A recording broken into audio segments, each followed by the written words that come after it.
irmãos, esse vídeo é para abordarmos o tema de que os homens que se dobram constantemente diante de Deus não se dobram diante dos homens.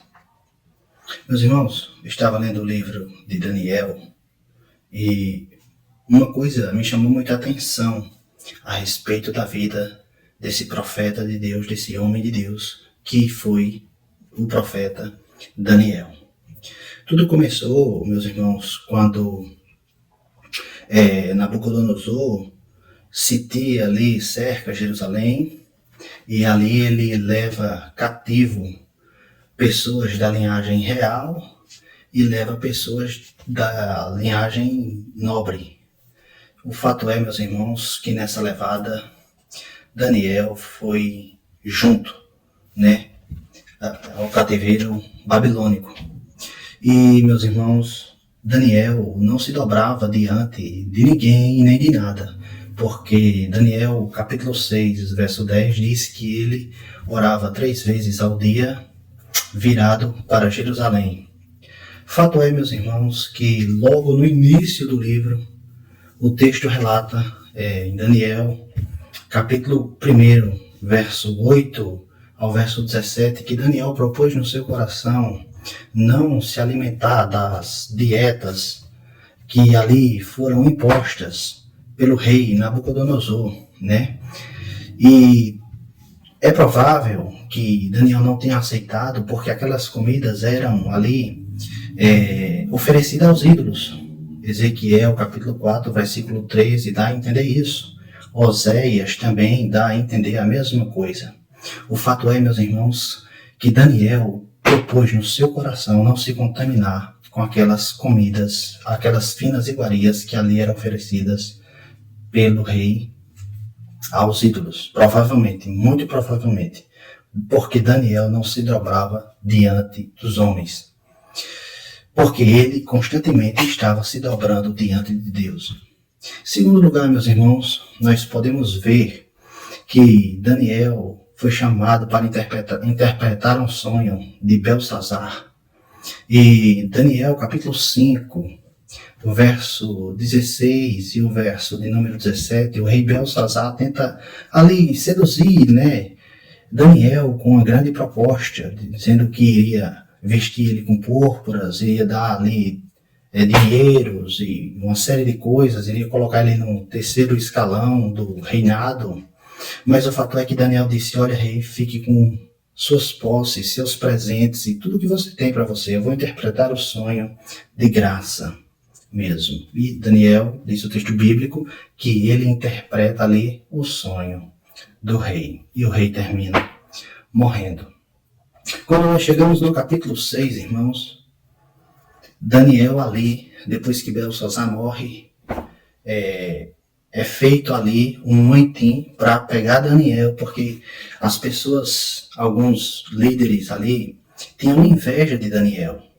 Só que eles não conseguiam encontrar defeito, falha, fraqueza, que pudesse condenar Daniel ali. Então eles ludibriam o rei, armam uma cilada, porque eles sabiam que Daniel orava 3 vezes ao dia virado para Jerusalém com as portas abertas. E eles ludibriam o rei, fazendo com que o rei assinasse um decreto.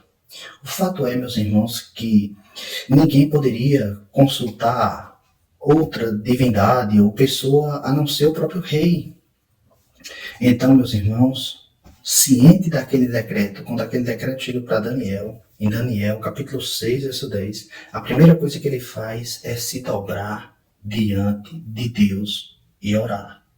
Porque o homem que se dobra constantemente diante de Deus não se dobra diante dos homens e das circunstâncias que são impostas a ele. O fato é, meus irmãos, que nós aprendemos com a vida de Daniel que nós devemos viver constantemente na dependência de Deus, se humilhando nos pés do Senhor, orando e não seguindo as tendências desse mundo. E não se dobrando diante de visualizações, de likes, de fama, de dinheiro, de influência política, de poder, né, dentro da própria igreja, de convenções e de nada disso. Nós devemos se dobrar unicamente diante de Deus, assim como fez Daniel. Daniel não só se curvou, irmãos, às propostas que lhe foram feitas. Daniel não só caiu porque ele estava se dobrando diante de Deus. Por essa razão, ele resistiu a todas as tentações que ali eram impostas sobre ele. Inclusive até mesmo a própria vida, porque Daniel foi orar ciente de que ele poderia morrer. Mas ele preferiu se dobrar diante de Deus, mesmo sabendo que poderia morrer, do que deixar de orar. Provavelmente, e um dos maiores erros da igreja atual, é ter deixado de viver uma vida de oração, de viver uma vida de dependência de Deus, de viver uma vida entregue a Deus em intercessão. E a derrocada está acontecendo rapidamente porque passaram a depender dos homens e se dobrar diante de homens, políticos, poder, fama, dinheiro, dentre tantas outras coisas. Que nós, seja pastores, pregadores, líderes, evangelistas, seja quem for, um cristão normal, comum, qualquer, que está constantemente na igreja, que a gente venha se dobrar diante de Deus, somente diante de Deus e de sua palavra, e não diante de homens ou diante de circunstâncias que querem nos corromper ou nos convencer do erro e daquilo que desagrada ao nosso Deus. Termino dizendo o que comecei falando. Quem se dobra diante de Deus constantemente não se dobra diante dos homens. A vida de Daniel é um exemplo disso. Que Deus abençoe a todos em nome de Jesus.